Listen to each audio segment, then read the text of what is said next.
अस्सलामुअलैकुम अजीज़ तलबा तलबात, उम्मीद है आप सब खुशो-खुर्रम होंगे और भरपूर पढ़ाई कर रहे होंगे।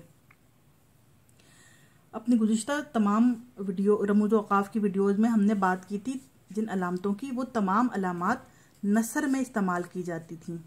यानी इबारत लिखी हुई हो या कोई मज़मून लिखा हो, कोई ख़त लिखते हों, कोई दरख्वास्त लिखते हों, वो तमाम अलामात हम नसर में इस्तेमाल करते थे। आज हम जिन अलामतों के बारे में पढ़ेंगे, सीखेंगे, वो अलामतें शायरी यानी शेर के अंदर इस्तेमाल होने वाली हैं। वो गज़ल हो, नज़म हो, मुसद्दस हो, मुक़म्मस हो, उसके अंदर हम ये तमाम अलामात इस्तेमाल करते हैं। इनको अलामत शायरी भी कहा जाता है। अलामत शायरी की सबसे पहली अलामत है अलामत तखल्लुस। तखल्लुस सबसे अहम अलामत है। ये शायर अपने नाम के साथ इस्तेमाल करता है। इसका निशान, इसकी अलामत कुछ इस तरह की होती है। शायर के अदबी नाम के ऊपर ये अलामत डाली जाती है। अलामत तखल्लुस शायर के अदबी नाम के ऊपर लगाई जाती है। अमूमन ये शेर के आखिरी मिसरे में इस्तेमाल होता है, लेकिन शायर अपना नाम जहाँ भी लिखे ये अलामत उस वक्त उस पर लगाई जा सकती है।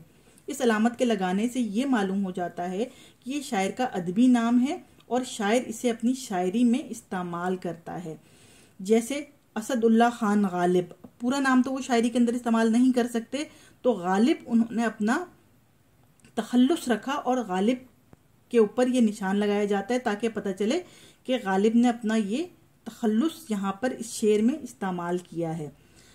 हैं और भी दुनिया में सुखनवर बहुत अच्छे, कहते हैं कि गालिब का है अंदाज बयां। और अब ये गालिब तखल्लुस के तौर पर इस्तेमाल हुआ है, यहाँ पर ये निशान इस्तेमाल होगा। इन बारिशों से दोस्ती अच्छी नहीं फराज, कच्चा तेरा मकान है कुछ तो ख्याल कर। अब यहाँ पर अहमद फराज जो हैं वो अपना तखल्लुस फराज उनका है और इसके ऊपर उन्होंने ये निशान लगा दिया, जिससे पता चलता है कि ये फराज अहमद फराज हैं और फराज इनका तखल्लुस है। इसी तरह अलामत शायरी, जो शायरी के अंदर हम अलामतें इस्तेमाल करते हैं, उसमें दूसरा है अलामत शेर। अलामत शेर कुछ इस तरह की होती है और इसे शेर तहरीर करने से पहले इस्तेमाल किया जाता है। यानी शेर तहरीर करने से पहले ये अलामत इस्तेमाल की जाती है। ये अलामत किसी इबारत में किसी शेर का हवाला देते वक्त इस्तेमाल की जाती है। यानी तहरीर में शेर से पहले ये अलामत लगाई जाती है।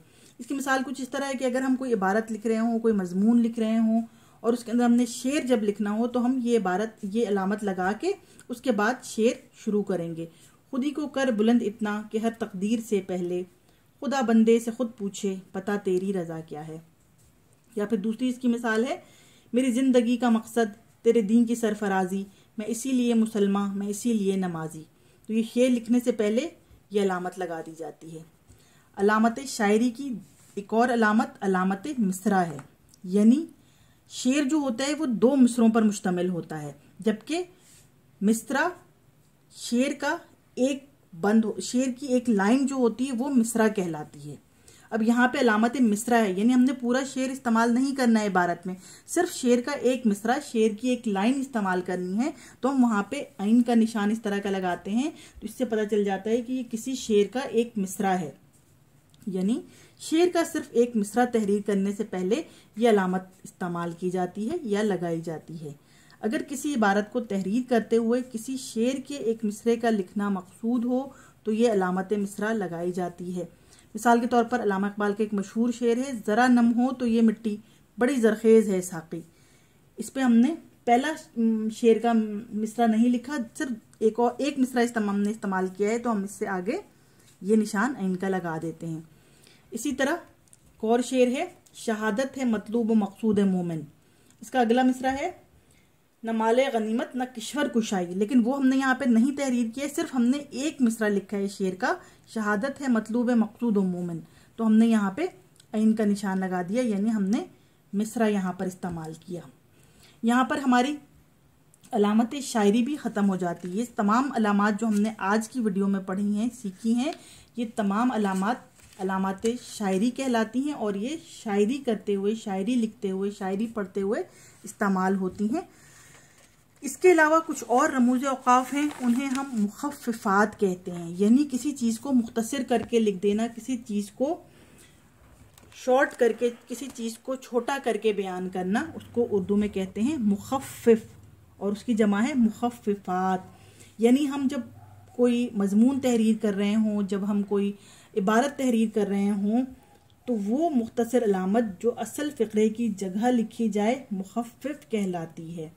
ये वो मुख्तसर अलामत होती है जो असल फ़िक्रे की जगह लिख दी जाती है और कारी पूरे मफ़हूम को समझ जाता है, बार बार उसको दोहराना नहीं पड़ता, बार बार नहीं लिखना पड़ता। इसकी मिसाल, कुछ इस बात की मिसाल के तौर पर अगर हमें इबारत में बार बार सल्लल्लाहु अलैहि वसल्लम का इस्तेमाल करना हो, तो हम इस पूरी फ़िक्रे की जगह हम यहाँ पर सिर्फ स्वाद की इब्तिदाई शक्ल, स्वाद की आधी शक्ल का इस्तेमाल कर लेंगे, तो पढ़ने वाले को समझ में आ जाएगा कि लिखने वाले ने यहाँ पे सल्लल्लाहु अलैहि वसल्लम लिखा है। इसी तरह रज़ी अल्लाह ताला अन्हु, हम किसी भी इबारत में बार बार पूरा लिखने के बजाय यहाँ पर रे और ज़्वाद की इब्तिदाई शक्ल, ज़्वाद की आधी शक्ल लिख देते हैं। इससे पढ़ने वाले कारी को इल्म हो जाता है कि यहाँ पे रज़ी अल्लाह ताला अन्हु लिखा गया है। यही मिसाल रहमतुल्लाह अलैह पर भी आती है, यहाँ पर रे और हे लिख दिया गया है, यानी रहमतुल्लाह अलैह। इसी तरह यहाँ पर अगर हम BA लिख रहे हों तो BA bachelor of science, MA bachelor of master of arts इस्तेमाल करते हैं।